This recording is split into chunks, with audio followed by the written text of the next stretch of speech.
Hey guys, this is Dave. I'm here with another video. It's been I think it's about 8 days now.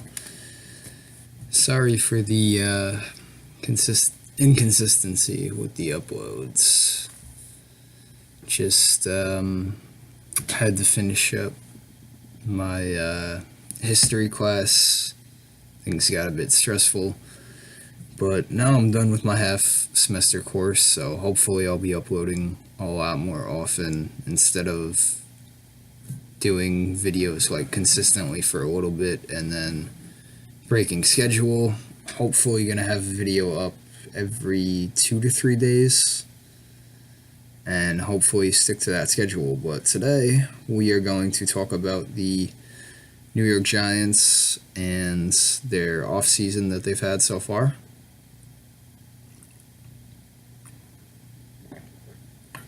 And first off, because I don't believe I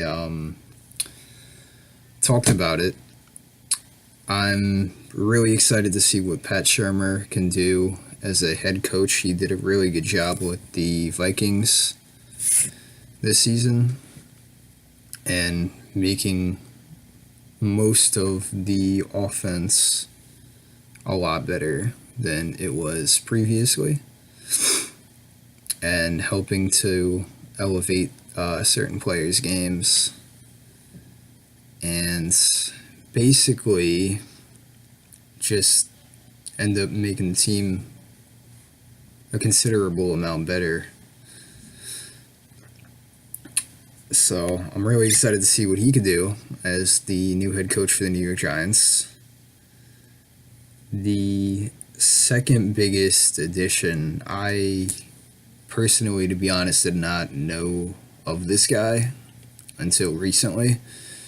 But the Giants also signed a new defensive coordinator, so they got rid of Steve Spagnuolo. It did not work out in his second season of his second stint with the New York Giants as defensive coordinator. The defense took a considerable step back. There's a wide variety of factors that could have played into that. But I just feel like his scheme, it was okay, but it was very, very predictable. There wasn't really a lot of unpredictability and just creativity with his defense, and he could have done a lot better in certain situations to be a bit more creative and not be so predictable about the way he was coordinating.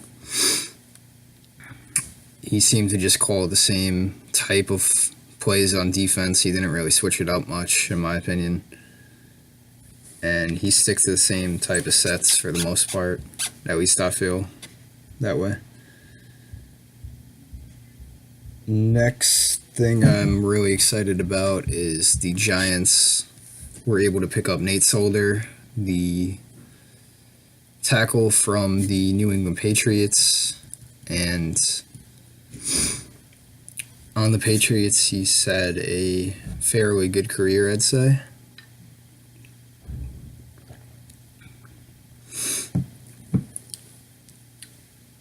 And he's definitely been a decent bit of their success on offense, because tackle is one of the most important positions on the offensive line. If you don't have quality tackles, they're going to run right through your offensive line, and they're going to get to the quarterback a lot quicker, get a lot more sacks, a lot more fumbles, and it's going to make it very hard for the quarterback to do anything. Especially for a quarterback like Tom Brady that is not mobile. You know, he's not like a Marcus Mariota. He's not like a Michael Vick that could just break out of the pocket and just run super fast and get some yards downfield. He's not that kind of quarterback. He never has been, never will be.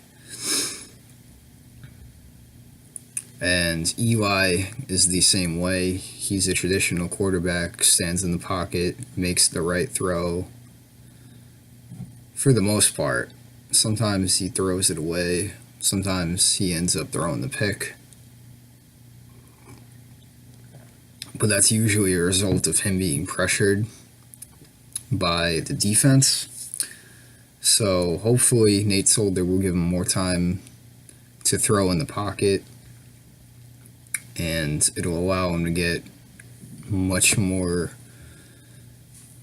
opportunities for wide open looks to his receivers. Next big offseason addition they have is Jonathan Stewart from the Panthers. A lot of people were mixed on this addition, and it's very easy to understand why. He's an aging running back. Running backs generally do not age very well as they get up in their years, and their production usually does not steadily decline. It normally drastically declines as they get older, and a lot of people are probably afraid about that, which is definitely understandable, but I think he'll be a very welcome addition to a rushing attack that was ranked at the bottom of the league and has been for the past few years. And hopefully him and Paul Perkins in the backfield added in with Nate Solder as the new left tackle. Hopefully the rushing attack will improve, and as a result, Giants score more points, and hopefully get a couple more wins as a result of that.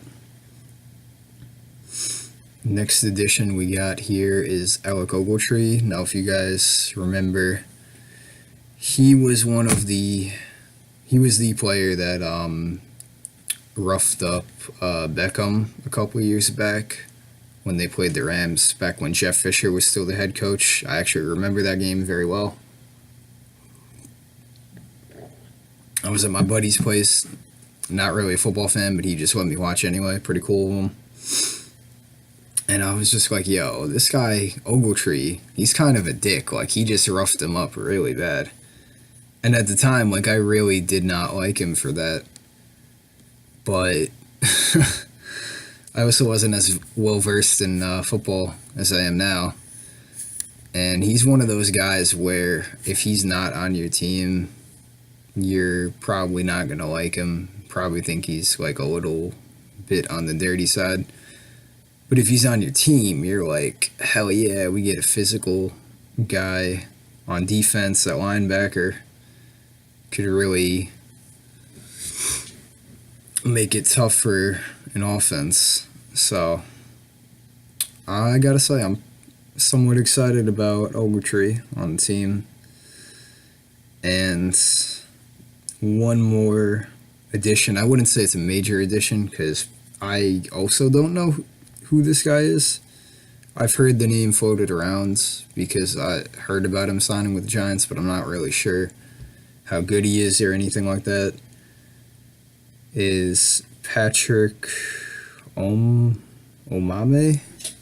I might have just butchered the name right there, but he is a offensive lineman. And yeah, that's it for the additions. Now we're moving on to the players that they lost in the offseason so far. Two of these are not technically losses because they did it under their own fruition. The first one is Brad Wing. He was underperforming this season. He missed a couple kicks and a couple extra points. He was not doing so well this season for whatever reason. So he's a little bit inconsistent. So they decided to waive him, and they saved a little bit of cap space because of that. But they also have a little bit of dead money as a result. Next up is Dominique Rodgers-Cromartie, or DRC. He was not performing to the best of his abilities either. That's more of a result of him being older and aging as a cornerback. When they first signed him, he was a very good cornerback. They asked him if he would play safety. I'm assuming he did not want to play safety.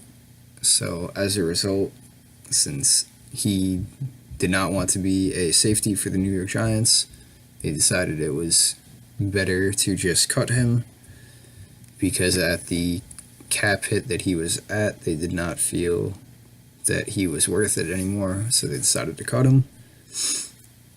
Next loss, I'm actually pretty disappointed about this.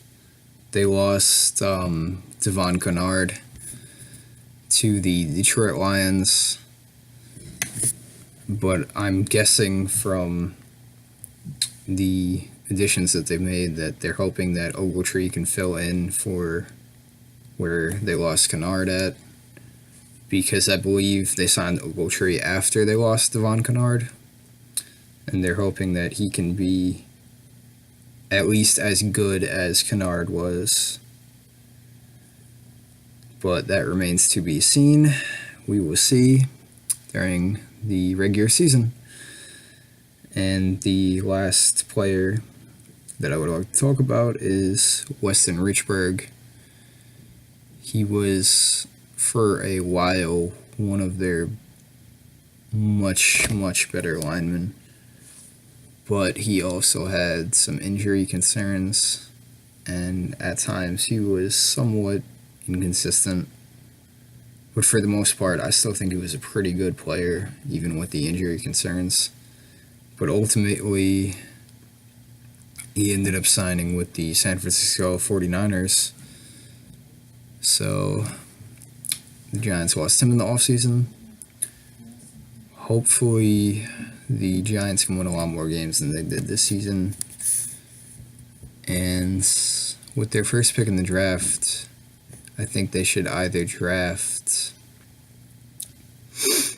Rosen from, I believe, UCLA, or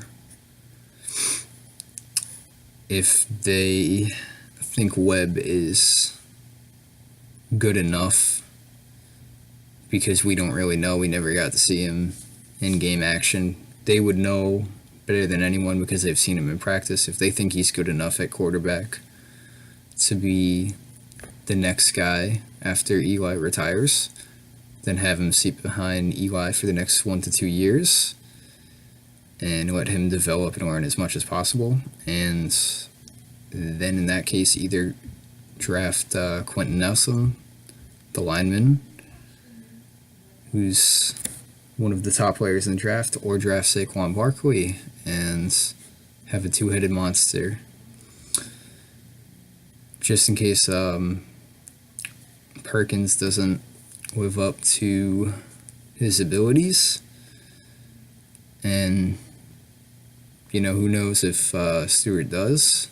You got Stewart and Barkley. That's a decent running back combination. So, hope you guys enjoyed this video. I'll see you in the next one. Bye.